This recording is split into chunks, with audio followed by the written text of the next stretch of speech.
Hello, welcome back to Keto Corner. Today I want to jump in by just reviewing some really important stuff that I said in the last video. Number one, that there are no essential carbohydrates. This can be quite confusing, but it's the reality. We do have essential amino acids and we do have essential fatty acids, but there are no essential carbohydrates. So I just want to reiterate that. Any carbohydrate, glucose we do need in our system, and like I had mentioned, we only need 1 teaspoon of glucose in our blood at any one time. The liver can actually produce that. So there are no essential carbohydrates.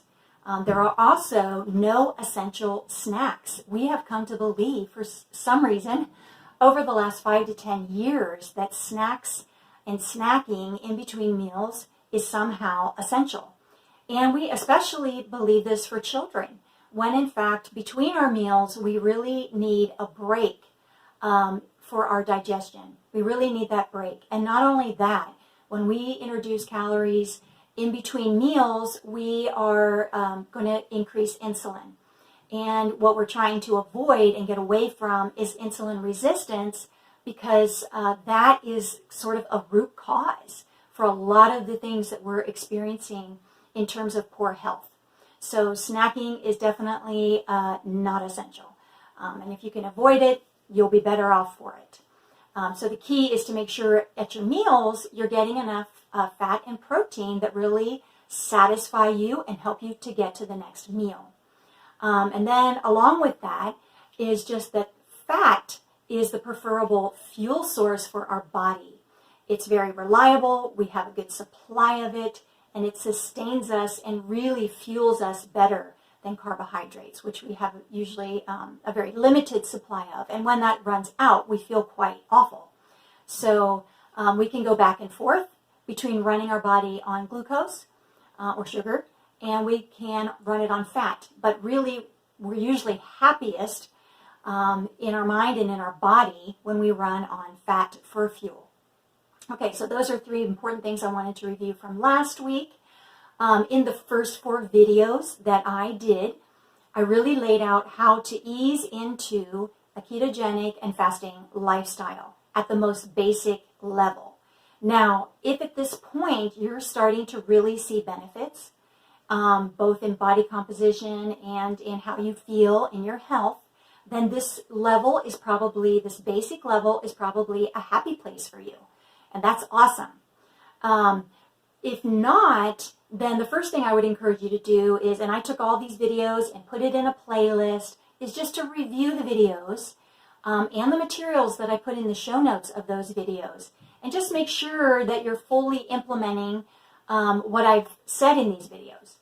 So you could go back and watch the videos. If you double check yourself and you feel like, you know what, yeah, I really have fully implemented the information in these videos, then one thing you can recognize is that it is going to take time. Nothing happens overnight. If we're moving from poor health to better health, our body's going to take time to do that. You know, we can spend a lot of time, years, getting into poor health. So it's not going to necessarily happen overnight. But if you're noticing nothing and you really have implemented this, then it might be time to do some things within this way of eating and this lifestyle that's a little more therapeutic. So I have laid out, I think I counted 25 different subtopics in these 4 videos.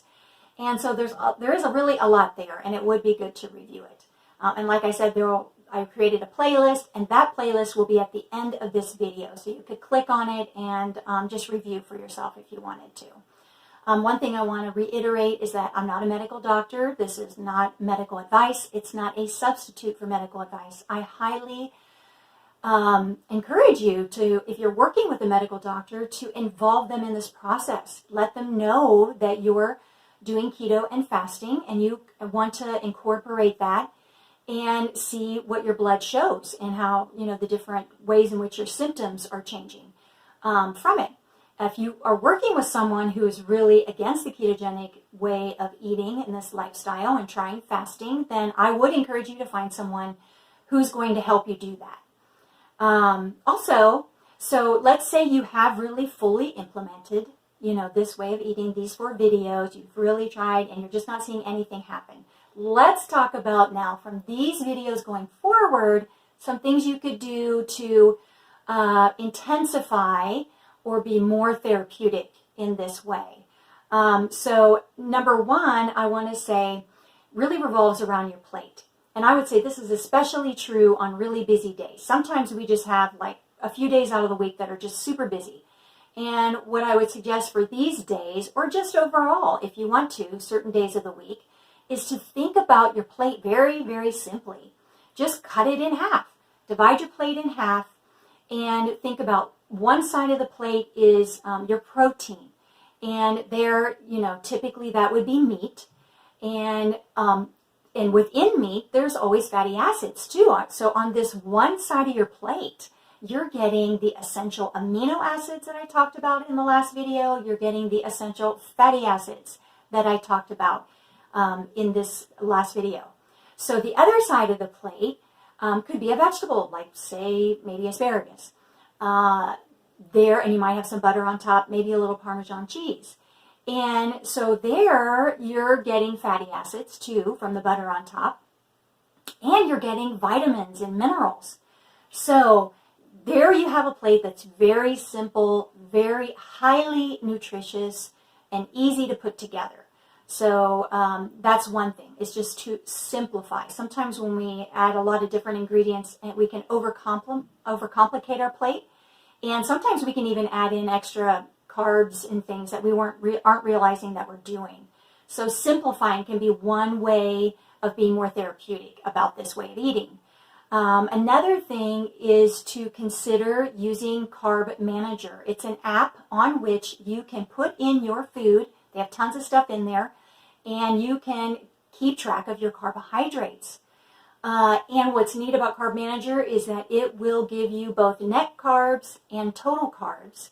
So far, I'm really talking about carbohydrates being at 30 down to 20, like somewhere in the 20 to 30 range, net carbs. And I do net carbs. And what are net carbs? So net carbs is just taking all of your carbohydrates and subtracting out the fiber that's in your vegetables. So the reason why I like to do that is because I think sometimes people miss out on vegetables and they don't get enough. And so by doing that, I feel like you get a bigger portion of vegetables. That's really the only goal to calculating net carbs. But if you kind of want to see where you're at with carbohydrates, a therapeutic thing to do is to actually measure it, and not forever. That would drive me crazy. I've only done Carb Manager for like 3 to a week at a time, just to check in and kind of see, where I'm at. I also learned by doing that I wasn't getting enough protein when I did my testing.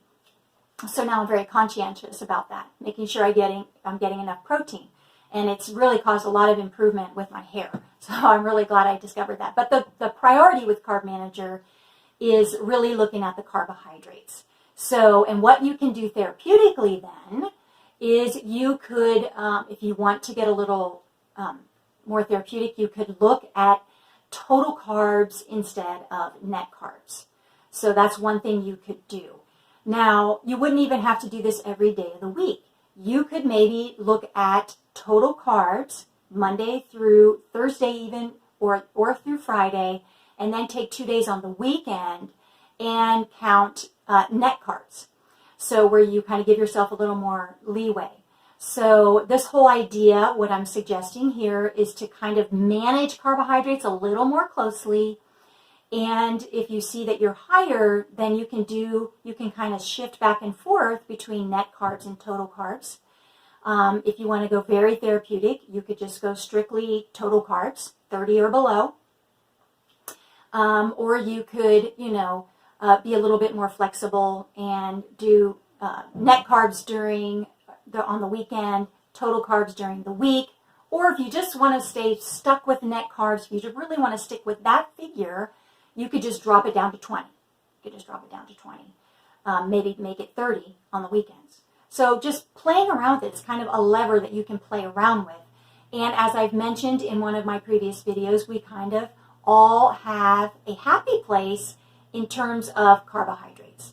And what works for me, a level that works for me, is not necessarily going to work for you.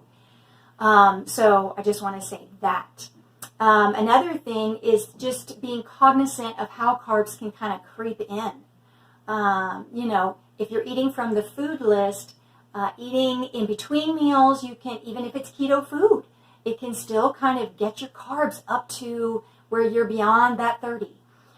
So really trying to have a clean fast in between your meals is going to help your digestion, and it's going to help to manage the carbohydrates so that they don't kind of creep up on you.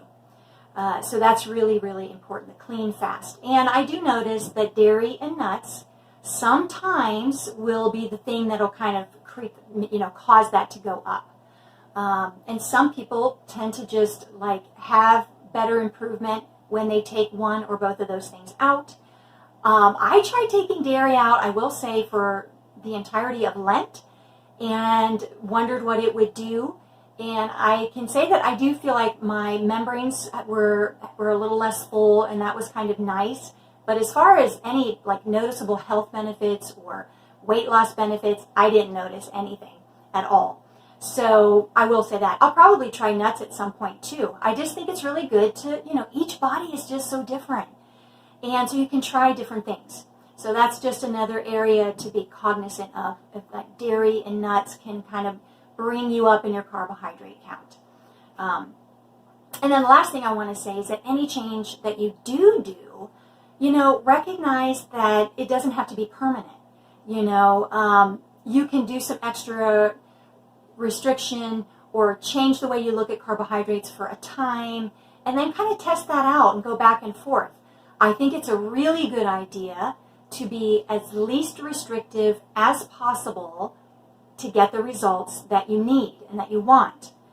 So that you always have this room, because as we get older, you know, we age, and there is degeneration that does take place. And so we have room to kind of go along as we go through life. So you want to kind of do the least restrictive thing possible, you know, and I just believe too in having a positive experience of life and wanting to eat, you know, have more options and stuff. There's just, you know, there's a certain joy to eating and family meals and all of that. So I just like to be as open as possible, I guess I would say, until something is showing me that I need to switch my mindset up a little bit. So, all right, so those are the things I wanted to talk about in this video. I do hope you're experiencing success. I hope that your body is acclimating to keto, is acclimating to fasting, to not eating quite so often, and we'll talk about some more ways in which we can improve in the next video. So, thank you for joining me today. Bye.